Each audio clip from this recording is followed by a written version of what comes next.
Welcome to Size of Thoughts, Conversations with the Alliance of History graduate students. My name is Jacob Glicklick, and I'm the producer of the show. The things you will hear over the next hour represent the views of Size of Thoughts and the people making them. All opinions and quotations in no way represent River West Radio and are the sole responsibility of the producer, guests, and callers. River West Radio is not liable for any legal issues arising from the content of this program. So again, thank you for tuning in, and joining me tonight, our returning guest and graduate student, Joseph Walzer. Hi, Jacob. Thank you for having me on. And first-time guest and employee at Boswell Books, Jason Kennedy. Thank you, Jacob. I'm also glad to be here. Thank you. So for this one, the program in the past have talked a lot about history, the production of it, some of the politics within the classroom of it, but also, even more centrally, the reception of it, in terms of who gets to see history, who gets to see what kind of history, and who's excluded from that audience. So from this regard, I thought would center a bit more on the actual publishing, both within academic presses and conventional ones, and or the commercial presses, or the presses that more people than in terms of 100, actually get to see, and then just in terms of the type of history that gets done, that what sort of scale it is, and then what, I guess, sort of the internal competition among them is in terms of what kind of books literally sell, what kind of history sells and is purchased and is seen. So in that, I guess the broader question would be in terms of how much we think that, how much are people influenced by, and accessing history through the print medium. I mean, how much in society does those kinds of texts shape a influence of history, as opposed to, say, competition from both university systems and the Hollywood blockbuster and the other ways that people have of getting an accurate or inaccurate view of the past. Well, I think that that's kind of hard to track, at least from my standpoint as an academic historian. I think that it's difficult to kind of get a sense of reception writ large, especially given the variety of interests that academic historians have, or the very, very specific interests. We kind of get lost in our own little worlds, and we kind of latch onto a couple of academic presses, university presses that or whatever that end up publishing to your interest. And so you end up seeking those things out. And so I think that, there are a few fantastic presses out there that I end up searching out. So I probably can't speak to that. But then there are other ones that end up kind of showing up. There are some who end up showing up more often than not. As you end up doing your bibliography, it's like, oh yeah. What presses? UNC. Trying to think. Georgia. NYU, and then in my own field, University of Chicago ends up coming up quite a bit. Okay, so, as a buyer at Boswell, University of Chicago is a big press for us. We sell a lot of University of Chicago. It speaks to a lot of our customer base. They seem to publish the academic books out there that identify with the people who are not in the academic field. The other ones, I would say, again, mostly specialists, and I really think it's the academic presses who base this on pricing and discount for us. That's how it gets out there into the bookstore world versus the academic world. I don't think you guys have to think about the pricing and what comes along as much. Yeah. For us, it's that depends on that's the basis with the academic presses for us. Yeah, I think there's saying some sort of critical things about the system of how that works. But on one level, from where I'm at, his position as doctoral student, love a lot of what comes out of academic presses. And slightly different area. You sort of Joe a bit since the 19th century empire, but yeah, it does get a lot of stuff that has talented people who've done a lot of research to do interesting, effective things. But the bigger problem is that, particularly since it's about usually things we read about are travel accounts, or or at the broadest are sort of gender difference and culture of empire within 19th century, mostly British Empire. That's just not reaching a large amount of people. So very deliberately. That one, in terms of a tenure track person has made their sort of breakthrough of it and published usually mined out their dissertation for core of the idea that becomes a workable book. At that point, I believe how usual form is for the pressing question to make 100 to 150 copies that will then be put out and bought for different universities predominantly and stocked in different libraries, and will be there, when I want them, and when the other scholars who are doing similar work want them, and can use through university, in library loan, etc. But very deliberately isn't there for most of the population. Yeah, general consumption is they're not even aware that those books exist, because if you're only printing 150 copies. Yeah, it's simply not designed for purchase. It would not so that even I think most of even faculty that sort of worked with it, or things that like and sort of respect and have interesting, in some cases even politically significant views, are very focused on a small niche. And even most academics who don't study the same things. There becomes a few overarching texts that are read and will come up by almost anyone in the context of grad career, but it doesn't go beyond that. So I feel it plays a definite role in both encouraging kind of the fragmentation within academia and the notion that we only need to talk to and write to each other rather than seeking, in terms of topics and a level of print publications of it that would actually reach large numbers of people. Yeah, and I think that you picked up, or you mentioned a very interesting word that we might be able to kind of pick apart, deliberate, right? That this is a deliberate activity, and I'm kind of curious as to Jacob, who you think, or who is the actor in that, in the deliberateness of that. Well, I guess it's a deliberate structural, to me, definitely. It's recurrent, or that's recurrent. That it's very specific. And I guess it seems difficult to find a single center of action. It seems like there's a reinforcing process, right? That in terms of among the things that academic will do when preparing dissertation for publication. There's not an inherent incentive to lose the jargon and lose the sort of language to focus on broadening topic, which has its advantages. Being able to be extremely specialized and not run through as much the context of it does a lot. Is sometimes of more value in achieving more of it, in context with dialogue with other academics, but it is in dialogue with other academics. And that there's not usually a large call for no, I want my sort of work to be, universities don't say we don't just want you to produce research, we want you to produce research that can sell effectively, that will reach large amounts of people. It would just be a rather different paradigm if it did. So it seems that there's a lot of different people who's have a benefit by making it be a fairly small niche. Yeah, and I think that that's a really important point too. I think that so the result is that academic historians end up because of these structural limitations of their work, end up talking to each other more often than talking to the general public, and so we end up exchanging ideas, and so all these super relevant political ideas and all this great work that's being done ends up getting caught in the system where we're only scratching each other's backs instead of actually applying it to a general audience, which then opens up the door for perhaps more general audience historians to do less significant political work, And I wonder if that's the case. That might be an incredible generalization of what's going on, but it seems to be kind of this incredible paradox here that we're kind of touching the surface on here. Well, the general deliberateness that you're talking about, those books don't even get presented to me. They're in the back of the catalog, and they're not even. I run into them because I'm looking at them going, I want to read this. This sounds fantastic. This is right up my alley. But the rep right away says, yeah, you probably aren't going to sell that. I'm selling that to my academic accounts. So they're going to the universities and getting them in the universities, but they're not going into the bookstore.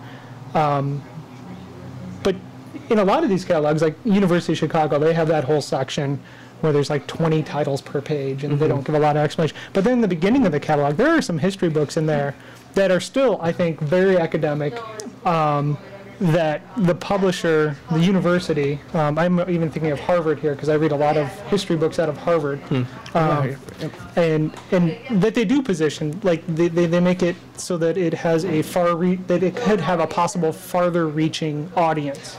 Yeah. Yeah, that's a good point, and nuance it somewhat. That both in terms of some presses, and I know that there's been some individual faculty who have made the attempt to push further of it, or to sort of like broaden it and make it in a way that it's still sort of both affordable and as presented as being sort of accessible. Just sometimes the danger of, academic considering is more like critical of society or more politically radical, but at the same time, we're often accepting of a level of just alienation and distance from the rest of the world, that if effectively you're talking to only people that are also, comparatively speaking, small intellectual elite, at some level, no matter what you're saying, you're not being actually radical, you're not actually challenging, you're offering a kind of some critique of others, but I think at some level, has to be reaching or be seeking to reach, larger number of people that actually, if they started reading and believing that, would be potentially disruptive, that actually would have an impact. Otherwise, it is kind of the scratching sort of each other's backs and existing within sort of internal dialogue only. Mm-hmm. Yeah, and sorry. Okay. Well, and I think that I'm kind of struck by the publisher saying that this isn't going to sell, right? Like that's actually really incredible. I mean, like that, and I think that there's a certain amount of truth to that too. I'm just trying to think about like family gatherings or anything, that anytime that I've tried to buy. I think very interesting, accessible academic works for any family member. Ooh, how does that go over? Well, it sometimes it goes over really, really well, depending upon the person and how receptive they are to it. But to others, like, oh, this is pretty weighty. I don't know, like it, and I wonder how much of that is, that they know that they're not supposed to be able to access this, or access it. Yeah, the publisher is very upfront with the rep who comes to visit. With what their goals are for each individual book, and what they're willing to put behind it. And in a season, if it's a very academic book, by price point, by discount, and by print run. Yeah. If they're printing 150 copies, they don't mean for that to be in our store. Yeah. They need to have to be at the university so that the audience they think that's there for it can access it. And a lot of times these the authors who write these books, the academics, they're writing it to be like course adoption maybe, or they're writing it for that audience. Sometimes they aren't meant for us, but occasionally they do come out, and even then they have a pretty uphill battle with other publishers in marketing. So they're playing the game. Yeah. And I guess. It is. I guess flipping around somewhat, Jason, we'll speak of any number of aspects of publishing, but more immediately in terms of with like the Boswell history books, which are the best selling, or the ones that you most know can both expect to get the most amount of copies of and will be purchased. Well, right now this summer it's the Eric Larson's his new one, In the Garden of Beasts, in paperback. That one sold like amazing during the holiday last year, and paperback has been blowing out thanks to NPR, replaying his interview all the time. You get that, but any history that you can take, and you can take kind of like a nugget out of, like what he does great is he's looking at World War II, and he's looking at a story inside of World War II, and he's extrapolating that, and he's telling that one specific story. He's not telling you the whole story of World War II, or even like part of it, but just a sliver, and giving you that little cross section of history. And that's what our customer base in a lot of countries, they eat up. They love that kind of history. They love it where it's kind of narrative history. Yeah. It's telling a story. And we'll have tons of those every season, and like 3 or 4 of those break out and sell really, really well. And so people they're getting almost tricked into learning, because you do learn a lot. They're not slouching off on their studies. They're not putting as much the academicness into the books, but that's not their goal. They're trying to reach as broad of an audience and get them to absorb some form of history and really understand what happened. Yeah, and just think, has, definitely sort of, like a lot of value since, since either way, people are going to acquire some sense of the past in the world. And I would say that, even if it, has to be slightly amalgamated variant of it, that, in terms of makes focus sort of individuals and things, but, if that is a hook to draw in and have sort of learn about the past, probably better than most of immediately accessible alternatives. Yeah, I think that Erik Larson becomes interesting. I haven't read the most recent, but I did read Devil in the White City. Mm-hmm. Actually, the first time TAing was at University of Akron. That was assigned for the survey history course as just a specific point of view to, in late 19th century American society and different class issues and technology, but also, the serial killer that went through. That seems to be, and that's, it becomes one of the hook, the kind of the very sort of like specific and often gruesome examination that is used to push through a lot of other aspects, which, it is a different kind of writing, and it was an ingenious stroke of good fortune for him, because the way he told it, he hooked readers right away. Taking like two different storylines and mashing them up where you didn't really kind of put them together. You learned a lot about the the whole World's Fair. You learned about this serial killer you may not have really ever paid attention to, or somebody wrote a book that was dry and boring before that. It's great. In the Garden of the Beast does the same thing, and there's really great books. I think World War II right now is still a very popular topic, so he's really kind of hit that one out of the park again with the ambassador's daughter and everything.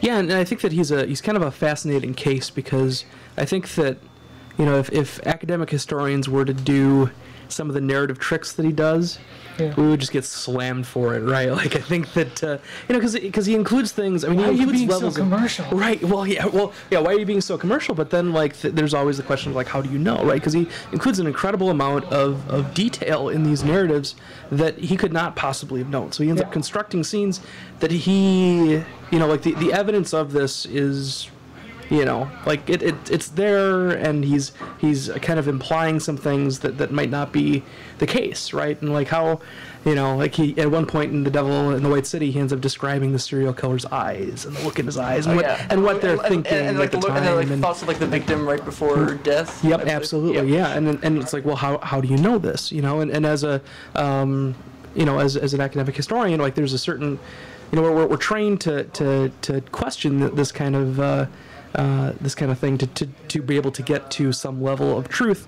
as it actually existed, which we all know. I suppose that there's a certain level of impossibility to that in any kind of history, because you're always limited to whatever the sources tell you. So it's to get a general audience, are you trading off? And this might just be a broader question that we might be able to explore too.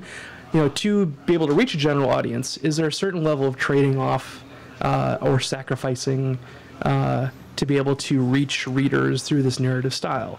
And I wonder about this, and I lose sleep at night. Are you working on something? Always, right? Yeah, and the narrative becomes just an interesting bit about that, since it's like many academic concepts, something that's been sort of done and then deliberately not done, and deconstructed and reconstructed and moved through and subject to any amount of analysis and self-critique. But yeah, I think it just, while there can be sort of a value and sort of richness and usefulness in understanding parts of the past, and even sort of pleasure into non-narrative history, I think that becomes more of a benefit of, immersing with it a lot more. Generally, if you want to capture someone's attention and keep it, tell a story. You tell part about the past in a way that's engaging, that is striking. So the fact that Larson blends sort of I mean, I guess, well, I guess whatever the pleasure of the audience for, like, the, true crime that exists, which, while I'm not terribly familiar with the genre, but I mean, I believe has a sort of similar, mixture of, like, some novelistic elements with real world, some of the, going into sort of vivid detail, like, that no one, even if it's based on and describing, true events to some extent, it's also taking, certain licenses to make it more engaging, and, immediate and accessible. Mm-hmm. And then, so I guess, doing that with context of the past becomes, it would be slightly, wary. I guess the thing that tends to be like, think of my own time period, that tends to be too much fetishizing of Jack the Ripper anyway, or use of like the details of what we know or supposedly know, and have the endless debates over generations on that detail. But it can sometimes be a way of looking into the mores of 19th century England, of looking at views towards violence, looking at gender, of looking at power, of looking at the hysteria and the reception of the knowledge. Yeah, but it is also then taking in terms of the serial killer as the hook into the 19th century, and I don't know, it does become a part of the danger of that, partly just because I think whether it's sort of how much is glamorizing or fetishizing individual violence, it's often obscuring the greater violence that's not conducive to the same kind of hook. Put more boldly, with sort of Devil in White City, doesn't care as much about what was it, in terms of within 10 years of it, the Philippines War, or the greater level of violence that. I'm sure you sort of could tell as kind of the hook of it, but not perhaps as conventional a story. So there is some danger in what, in not just that book itself, but the kind of things that approach, I think, is likely to leave out, or the kind of just areas of the past. Yeah, he's not challenging any dominant narratives, is he? In stories that he's telling, and I think that's a significant point too. That seems to be a general trend in more popular histories that are selling, is that World War II, as you had mentioned, World War II is selling, right? World War II is selling. Yeah. More of the more popular ones that do kind of challenge and use a little bit more, where they're not trying to tell a story or narrative, they get written up on, and people will come in and actively look for them, and you can tell it's a different audience. I'm trying to think of the book that sold really well last year. It was the Civil War book, but it was told from the British point of view, and it was Amanda Fossum, I think it was, and it was a New York Times top 10 book of the year, and that one actually had a lot of new kind of research that went into it, and had some really interesting points of how the British were able to sway some of the Civil War in how they put in there. So we were able to see a little bit differently, but that was less of a story as what Larson does. But so those kinds of books can still work in popular culture. Just they need a lot more attention. They need to get an award. They need to, they need to win a Pulitzer. They need to win. They need to win something, and then people go, oh yeah, that looks cool. That looks really good. I'll read that too with the Larson. Yeah, and I guess also with the periodization talking about there, or what history in the boldest sense, like what time periods are being written about the most. You've mentioned like World War II in terms of Civil War. Mm-hmm. I have the impression that sort of those and like sort of biographies of like famous people in terms of largely famous Americans are the in terms of are going to tend to be the thing that there's just the most that's being done about them, and that can be most likely we need more. So.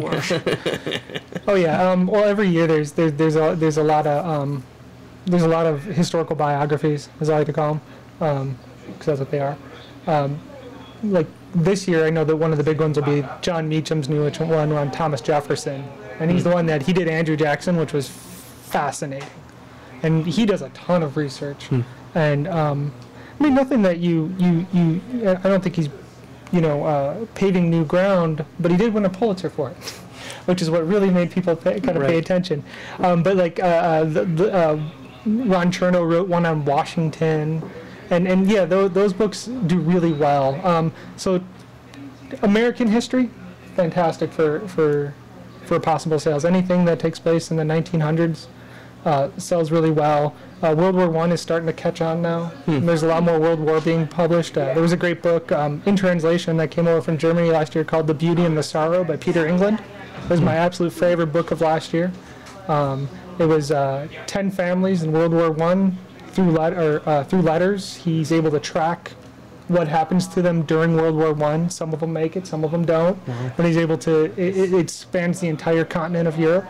And he's able to, you just follow these families, and for good or for ill, and you just go on, and he gives you the actual letters that were written back and forth. So it was a fascinating read, but World War I's coming on. You know, and just, like you said, the biographies, people really like to see how one life, what they do in history and with one life, and how, and what does that life entail, I mean, what do they touch? Which is what's interesting. The Jefferson one, I think, is going to be phenomenal, because after he was president, he basically laid the groundwork for the nation for like the next 80 years. Like, everybody after him was a Jeffersonian except for one that was in political office. Maybe not 80 years, 40 or 50. Yeah. What becomes interesting is, again, I mean, yeah, all these sort of choices make of it. I mean, you have a lot of just ingrained politics within them, and it's, yeah, that's right. That, I mean, that the ways of what sort of academics do ends up being different in terms of what expect to be pushing people and in terms of selling more. Since, yeah, I suppose, like, in terms of, yeah, if talk about something that are somewhat familiar with and not completely sort of unknown to them, that's more likely to attract initial interest, and therefore is more likely to be, in terms of push for presses, and therefore, and like written, in large numbers. I mean, things that are less directly challenging, because, if the incentive is learning about the past, I mean, is it, even about colonial genocide and settlement, and endless sort of class problems and sort of racism of it. I mean, to an extent, probably not. And I don't think that's even sort of a, it's right. You're chastising people for that. I mean, there's no inherent reason why, if the goal of it is not, if it's not in the context of a degree or learning to teach others, or trying to focus to get a really thorough, complete understanding, but you want to sort of read a book and have have a somewhat good time with it, learn some sort of interesting things. I mean, don't want to hear about in terms of similarities of own sort of ancestors or things of it to, in terms of fascist or genocidal context of it. Like, that's on the context. I mean, World War II, breaking even further, is there, how much stuff like directly on the Holocaust tends to? Oh, there's a lot of Holocaust books. Every season there's new ones coming out. Either first-hand accounts. Night by Elie Wiesel. I mean, that thing will never stop selling.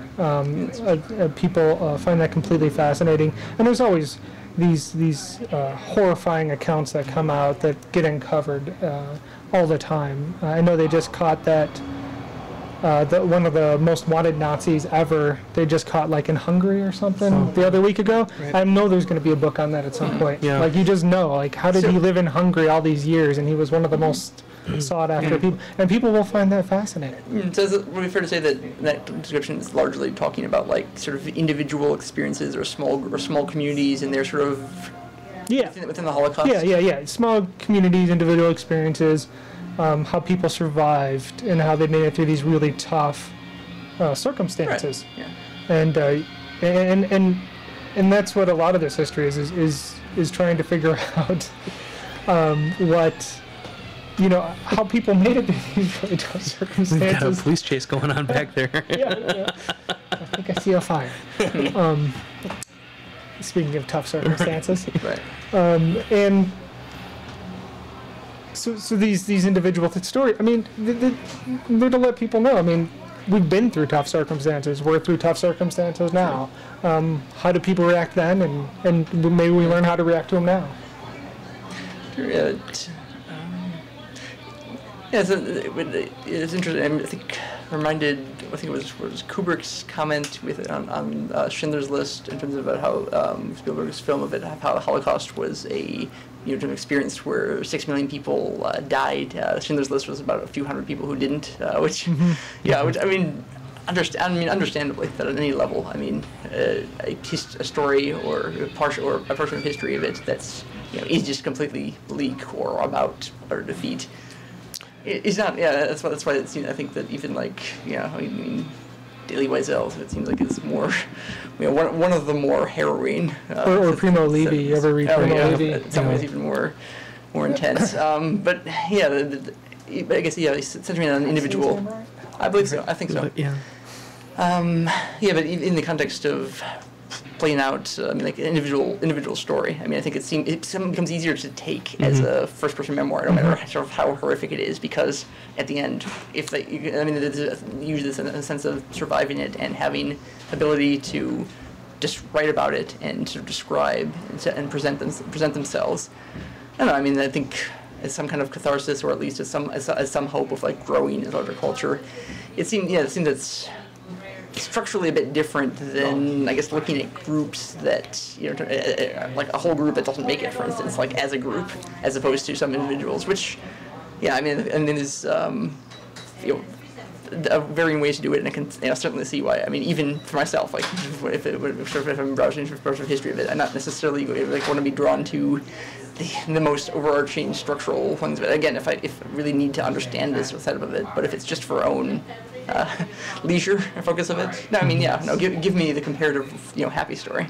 But again, I don't know, it seems that there becomes the kind of danger in that, or talking about World War II or the Holocaust in that. Well, people like to read sad things. They like to read tough, sad things sometimes, I think.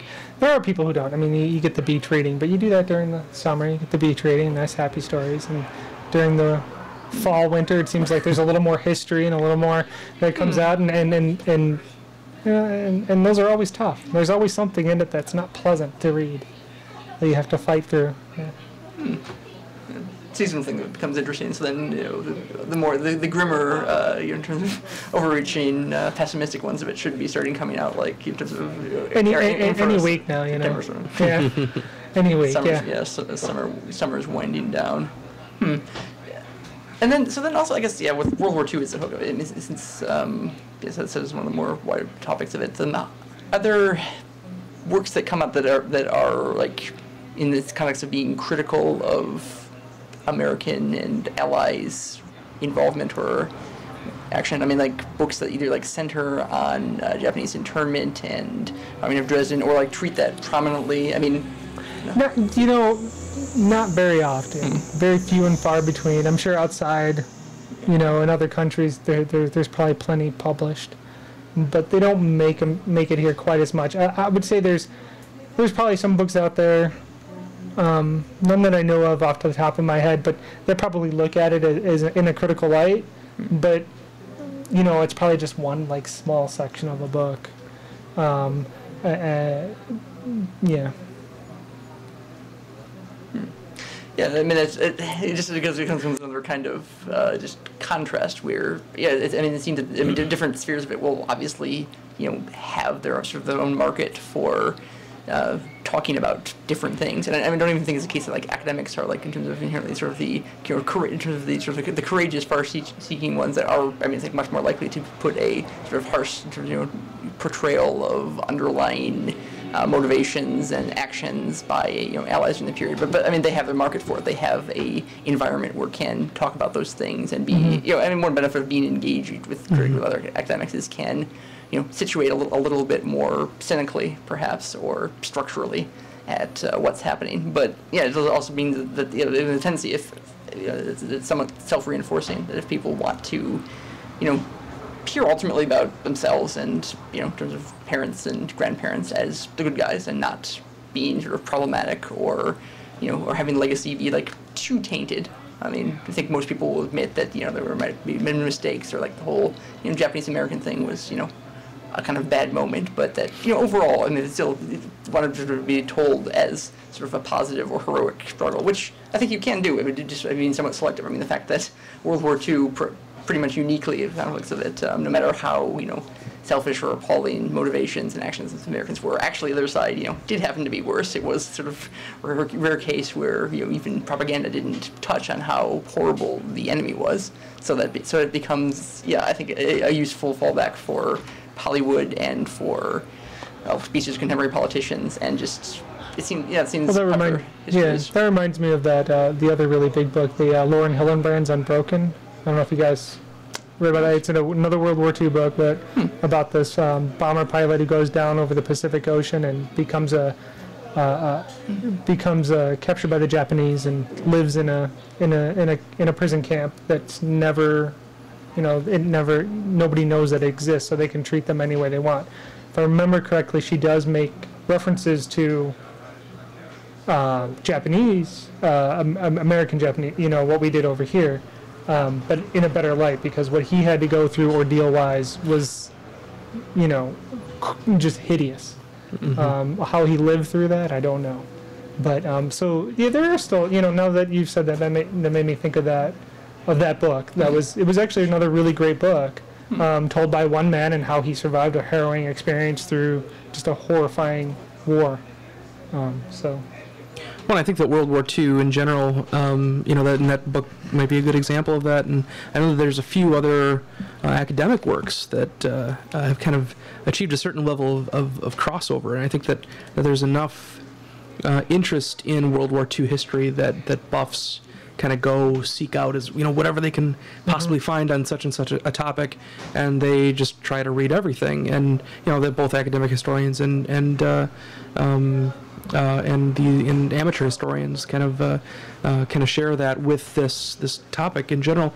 And so things like I know that there's a couple books that have come out recently about Polish collaboration with the Nazis, and that have kind of achieved a certain level of. These are academic works that have achieved a certain level of crossover just by the sheer implications that they have on society. They've kind of achieved a certain level of attention. Yeah, we do have those customers who come in with long lists of books that I haven't ordered in because of the price point or whatever. Right. They're all academic books. Mm-hmm. And these guys are, I know one's a mechanic and what he does is read philosophy and history, and that's all he reads, and that's what he says is a good evening to him, is just sitting down with these books. Oh.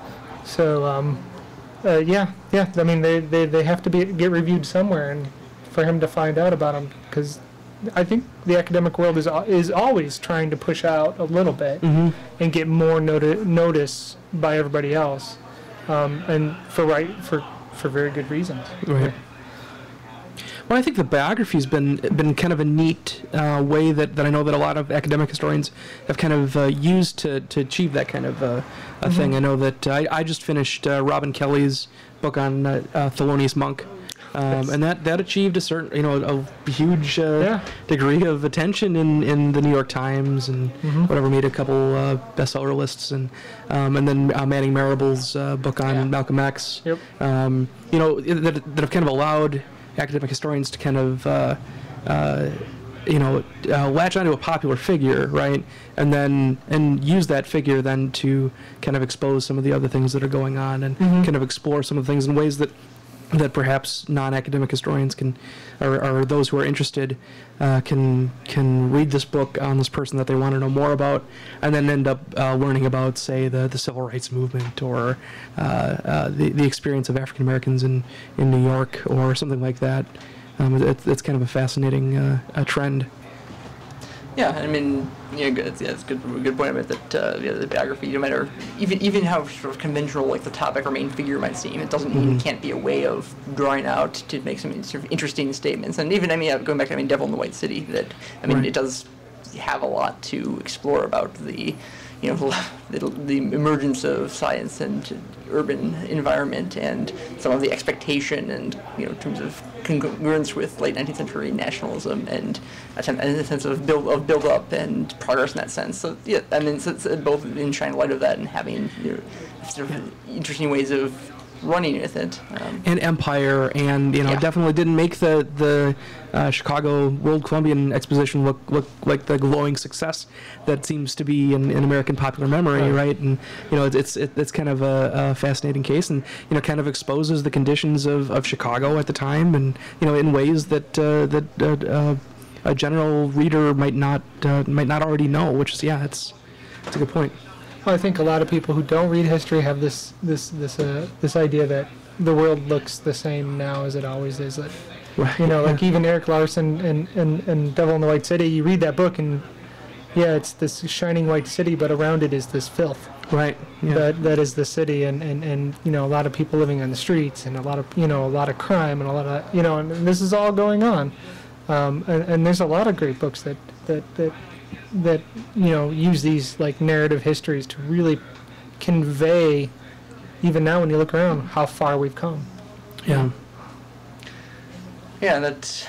I don't know, like me, I think that's it's a topic in itself. But I mean, it becomes like the interest in, I think, the very common views that people have in the past of either a sort of inherent progression towards better things, towards more developed learning, or the notion that, well, you know, might be some changes, revolutions here and there, but at the end, you know, human nature is the same and can't really alter that. It can, you know, and things are always, you know, basically sort of similar across, you know, very different periods, which is, I mean, I think both sort of notions of it become like very like recent ways of looking past that, you know, that serve pretty definite political ends and for framing it. But I guess, yeah, also talking like, you know, sort of politics a bit more largely, since I mean, it seems also like the history buff setup of it, the person who just like wants to go out and like have this pile of books and is actually, you know, generated and self-motivated into learning a lot about debates and getting to an extent, you know, knowledge of historiography, of the differing interpretations going to be offered of different works and which ones they thought sort of find more persuasive, more valuable, or collecting information. Yeah, I mean, if Civil War and World War II become the center of that for, I mean, any number of sort of reasons, because they get reinforced by our culture in a lot of other ways. I mean, I know that Joe, you've looked into like reenactments and some of just the dynamics that work in that, in the kind of history as performance or as, you know, remembered performance. You know, I mean, it strikes that, I mean, they're not like those, either of them are historically, you know, meaningless topics by any means. I mean, they are crucial ones that can, you know, we see in terms of a great deal about operation in the world, and I guess focusing a bit more with World War II, just because, you know, sort of more familiar with. What seems interesting in that is, again, I mean, like talking with the you know, in terms of like the Nazis as the opponents, or as villains, or as people that to get, you know, blown up for the, you know, triumph of sort of humanity and U.S. foreign policy. What's sort of interesting when I guess there's things in like teaching you know, World War II classes, teaching Nazi Germany, is in, you know, when talking about issues of German state power and, you know, in terms of, you know, the Holocaust and complicity, is that a lot of people who have, you know, preconceptions, they tend to very easily go to assume like a centralized, controlled state by which people are kept like physically, you know, terrified, as, you know, in terms of. And that's sort of the reason that sort of go along with things, that it's, you know, that everyone or almost everyone, you know, hated Hitler and feared him, but, you know, they were the Gestapo's, you know, firm boot was kept them sufficiently indicated, which, you know, I think if I find the truth, it becomes a lot more like troubling and complex, ambiguous. But I guess actually turning this slightly into a question was wonders. I mean, in the kind of works that sell a lot, like the view of the Third Reich, does it like similar in that model, or emphasis, or okay. I would say the model, it doesn't differ much. I mean, they're seen as the big bad guys, and it definitely stays in that vein. I'm even thinking of the even in the book, I think it's this will be interesting. It's like a mashup of Eric Larson titles. It's Devil in the City of Light, which is about a serial killer in Paris in World War II. So there you go. We got all these things. Who has this abattoir in the back of his house, and he is basically, among other people, you know, capturing and killing Nazis, which you can see could be a pretty big problem if the Nazis find out, since, you know, the French are not in charge of this at all. And it's a true story, and it's great. But even there, you know, the Nazi is the victim, but also, when you get through the book, they're not, you know, they're still portrayed as the, you know, the evil axis. Yeah, and particularly it's sort of like a monolithic theme, level of sort of centralized sort of unthinking. You know, it's either direct, it's just obedience, or sort of fear, or blind fanatical loyalty. And I think that becomes interesting and worth parsing out a little bit more. Since, I mean, we can understand there, I mean, reasons why in terms of, you could say that Allied powers, get off lighter than they could. That if people are, telling a World War II story for a mass audience of it, I mean, it's not sort of at the heart of it. Why wouldn't call be finding a lot of focus on racism, on sexism, on class hierarchies, on violence, since the type of things that people want to see in terms of U.S. fights and beats the Nazis aren't fulfilled by most of those qualities. But at the same time, I mean, why not look a bit sort of more into, the degree of just like complicity within the regime, the nuance of it, the number of people who sort of knew that Nazis were pretty corrupt, but still went along with it and weren't overly troubled by, in terms of the Holocaust as it's unfolded, just because of their own anti-Semitic ideals, or just didn't generally mind the kind of violence happening if it was a little out of sight, or even just the direct mechanical fact that there were 3,000 Gestapo agents, I think, active at the time. That was just not physically enough to keep the population as a whole monitored or under control, so that kind of this model of even a repressive state that, to an extent, could like sort of work with like Stasi East Germany just doesn't apply in that factor. And I don't know, it's like, in a sense, like, why not show that level of dynamic operating within the Third Reich? And I guess the only question, because it seems that, I guess, if we're, it just becomes a harder story to tell, a more complex one, a less simple narrative. Right. But also it seems that, there are implications, even in the context of what either way can agree, everyone except, the Holocaust deniers was, is hated, in terms of this deeply despicable regime that, on some level, for once, I think when someone will say, like, cheer the Marines as our running for and going through. But if seeing some of the complexity and the just internal complicity and under a supported oligarchy rather than everyone answering to the giant face of Hitler. If we recognize that was possible, I think it might raise more questions about other kinds of complicity that happens beyond the.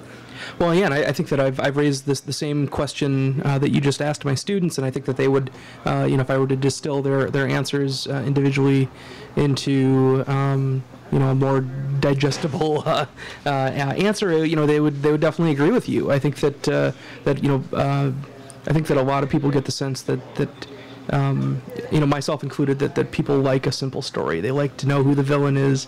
They like to know who the bad guy is, and I think that the problem with interjecting some of these other dynamics into it becomes, as you say, Jacob, to actually perhaps ask relevant questions about today, right? And questions about racism and certain levels of complicity. But I think that the level of gray area in this gets kind of thrown in with Primo Levi's book, Survival in Auschwitz. That's all in there, right? It's not a clean story. It's a very, very messy story, right? He's not a German Jew. He's an Italian Jew. There are the dynamics in Italy that are going on there. He's shipped all over the place. There's complicity at all levels. And the camp that he describes is not one of top down. It's really kind of both top down and bottom up, where there's different levels of enforcement going on. But this is, as you had indicated, this is a very, very popular book, and it's in how many printings now? It's reached numerous people through various different levels of history classes or whatever, or just it's on book lists and everything. So the story is out there, but what's interesting is that here, like, it doesn't come to mind right away, right? Yeah. That's really kind of fascinating. I think. I don't know. Yeah. What do you think is right? The fact that if boiling down to like this simple set of that becomes that there's never just a case of like a stock category of victims and approaches Right. that there's always more levels that operate in that. That I mean, it doesn't often obscure kind of some of the stark moral things of it, but that there's more going on in terms of even with all like which group of Jews from what area. Well, see, now what you need location. you need some writer along the Robert Carroll lines of writing and research who's going to take 40 years of his life to understand every nuance and write like a 5-volume epic on like how it all goes through. I mean, because that's what you kind of need to really understand and to actually get it out there. It's not going to be it's not a small story, which is why I think there's so many stories in that you can make so many, but maybe you need somebody to do that big one to see the bigger picture, the complicity, and all the different levels. Yeah, it does seem that people from the works that do really just appeal and sell widely, in some cases, are not thin volumes of it. I mean, but people. Jason just made no sound indication with his sort of face of it. But I like those books. Yeah, I think even like the degree of mass readership. If it's a sort of a topic that's enthusiastic about, that engage with. I'm actually comparing, I'm thinking briefly, even like outside history, but the Song of Ice and Fire series, George R. R. Martin, becomes these very long, Burstein fantasy works that are also grim, that are dark, that are violent, that are disturbing, and that have a lot of fundamental moral ambiguity. So at some level, in some dynamics. Which you can tie to history a little bit, because I've been able to, there's a book from Yale that came out this year that was a book on the War of the Roses, which George R. R. Martin has gone on record saying that's what this is. It's the War of the Roses in a fantasy world. And he's doing it really well. So we're able to, from that, get people to buy the book of the actual... Yeah, I've been able to hand sell some of the books. I say, you want to understand a little bit more, because I've read both now. It's, you want to understand a little bit more about why these houses are doing what they're doing. War of the Roses. And the book I had, it was really good. So been able to hand sell that, yeah. Good. I think good exchange on a number of aspects of this. I wonder, either of guests have closing thoughts as sort of conclude this hour? Well, I think that there's some really interesting trends going on in academic history, and I wonder if there's some kind of crossover here going on, at least on the selling end of it, that there seems to be more of a shift towards transnational history, so not just telling the story of how, say, Italian or German immigrants came to the United States and made a life, but also how these networks spread throughout the world. There seems to be a lot more going on about neoliberalism. I'm kind of wondering if that's trickled down yet. Or it definitely has been trickling down. What I find in history and what we're selling is that it feels like every year we're getting a broader base of what's selling and what's even being published and what people are thinking can be published to the greater populace. Because a lot of the books we carry in our store, it's not for the major populace, because we buy a lot of academic books to stock them, because we're near UWM, we're right there, and it just works for us. But I find that if you have those books in the store, even the people you least expect to buy that book, they're interested, they're curious, and some of the time they buy those books and they bring them home and then you hook them. The base is broadening. I think we're seeing the trickle down of what you've been talking about in the academic world. It's good stuff. Jacob, there's hope. we can write for a general audience. Excellent. We can. General audience. Possibly. Otherwise, every once in a while, throw in a narrative history, and people will be like, "Oh yeah," then they'll read whatever you put out. Maybe. I guess in my case, I would have to hope that there becomes like as much history buffs, Civil War, and World War II. So start focusing on 1870s British travel accounts. Then my future will be. The other thing is, I will have to tell you, British is hot. So there you go. Oh, excellent. That's amazing. All right. Thanks to both guests for joining me tonight, and thanks to audience for tuning in. If interested, hang in there. The Killer Radio Show will be starting in a few minutes. As well, interested can catch the Sides of Thoughts again next week at normal time at 7, and also actually this Saturday at a special slot from noon to 2 p.m. as part of Riverwest Radio's coverage of the Riverwest 24 bike race. Excuse me. At that point, Context will be talking with guests about bicycles and models of eco-friendly community and some of the politics of mass transportation, as well as we'll be updating people on the process of the Riverwest 24 at that point. So again, thank you and have a good evening. Thank you, Jacob. Thank you.